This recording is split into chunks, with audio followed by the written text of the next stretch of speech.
few years ago, when my oldest was about 3 or 4, we were shopping at a Target. Now, I can't remember which one, but it was in a larger city.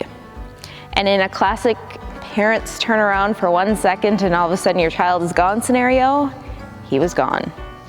With our second child in the cart, my husband and I split up trying to find him.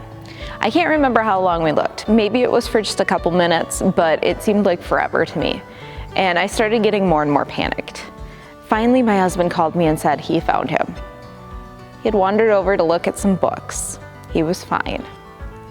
Now, I'm pretty sure that my heart rate was through the roof. I've read enough true crime stories to know that kids can be taken just like that. And so, of course, that was what was running through my mind. Now, I'm sure that most parents have had a similar situation where you turn around for a moment and your kids are gone. It can be quite terrifying. And then when you find them, you're torn between wanting to hug them and not let them go and chastise them for taking off in the first place. A good chunk of the time, the kids are totally calm and totally fine, and they're like, "Mom, I'm okay. I knew exactly where I was." Now, every year, his parents went to Jerusalem for the festival of the Passover. And when he was 12 years old, they went up as usual for the festival. When the festival was ended and they started to return, the boy Jesus stayed behind in Jerusalem, but his parents were unaware of this. Assuming that he was in the group of travelers, they went a day's journey. Then they started to look for him among their relatives and friends. When they did not find him, they returned to Jerusalem to search for him. After 3 days, they found him in the temple, sitting among the teachers, listening to them and asking them questions. And all who heard him were amazed at his understanding and his answers. When his parents saw him, they were astonished, and his mother said to him, "Child, why have you treated us like this? Your father and I have been anxiously looking for you." He said to them, "Why were you searching for me?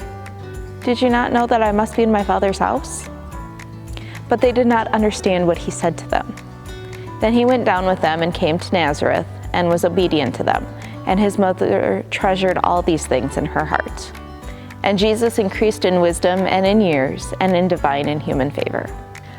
Our focus text for today places Mary, Joseph, and Jesus in this type of scenario. Jesus is about 12 years old, and his family travels to Jerusalem for the festival of the Passover. And after the festival had ended, his parents started heading back to Nazareth, while Jesus, unbeknownst to them, stayed behind. Whether this was a deliberate choice on Jesus' part by sneakily staying, if he was so caught up in the teaching that he didn't realize his family had left, or if Mary and Joseph simply pulled a Home Alone, assuming that he was in the group but accidentally leaving him behind. Whatever the case, Mary and Joseph didn't discover that Jesus wasn't with them until they had gone a full day's journey from Jerusalem. It took 3 days for them to find him, sitting in the temple among the teachers, listening to them, asking questions, amazing people by his understanding and his answers. In Jewish culture, boys come of age and become men around 13 years old. Today, this is when they typically have their bar mitzvah, or coming of age ceremony, which is kind of similar to our confirmation. Jesus' age here is important for a couple of reasons. First, it would have been considered good and helpful for him to attend the festivals in Jerusalem before he came of age, to understand what was involved in becoming a son of the covenant. And second, it's more understandable why Mary and Joseph didn't realize Jesus wasn't with them right away. So, in that time, men and women traveled together but in separate packs. And since Jesus was not of age yet, he could still travel with the women and children, but he also had the option to travel with the men. And both Mary and Joseph, I'm guessing, probably assumed that Jesus was with the other parent in the other group. Assumptions, they have a way of coming and kicking us, don't they?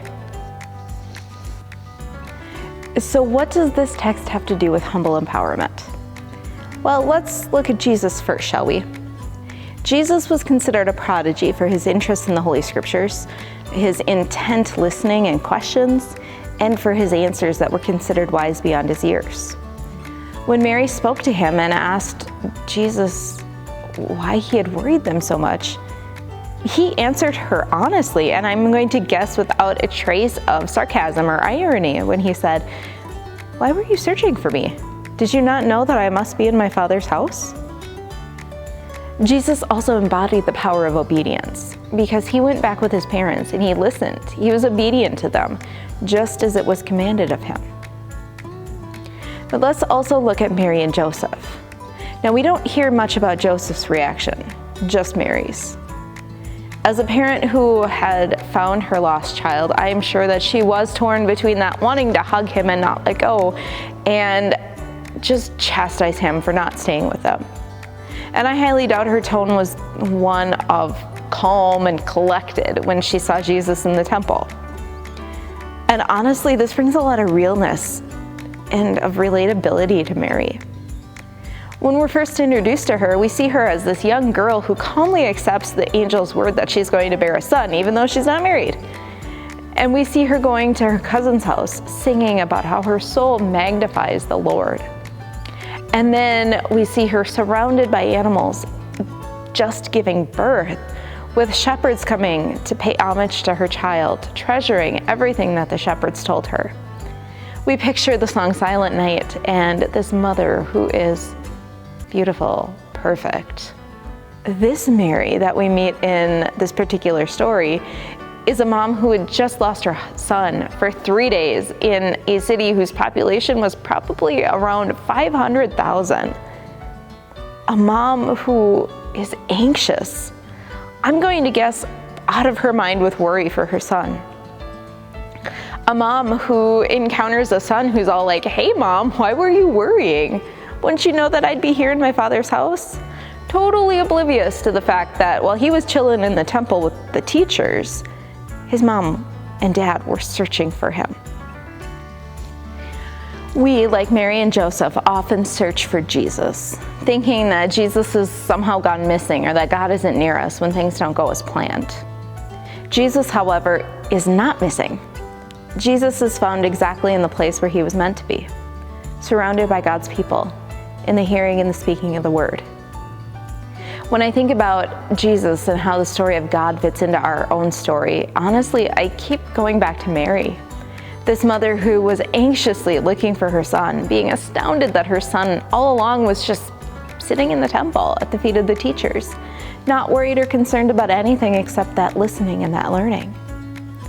And while it may seem like Mary was powerless here, there's also a quiet sort of power in the knowledge that God doesn't go missing. God is where God intends to be, even if we're searching. There's power in listening and in asking questions, as Jesus demonstrates as a young scholar, a prodigy, a prophet. There's power in the preparation for what we're called to do and who we're called to be, as Jesus was preparing to do in that moment. And there's also power in the knowledge that even the Mother of God experienced what we would call a human moment, but that did not make her any less worthy of her title of mother. When you're struggling with your own stuff, know that you're not alone in your struggle. Hey, Jesus' mom and dad lost him for 3 days in a city that had grown to about 500,000 people, before cell phones, before GPS. Now, Jesus and the difference that 3 days can make is a whole other topic. The good news of Christ, though, is that through the anxiety that's present in our lives, when we think God is gone, God is not. God is exactly where God intends to be. And God tells us not to worry and not to search. God hasn't run off. God is waiting. And God is waiting with us and for us. Amen.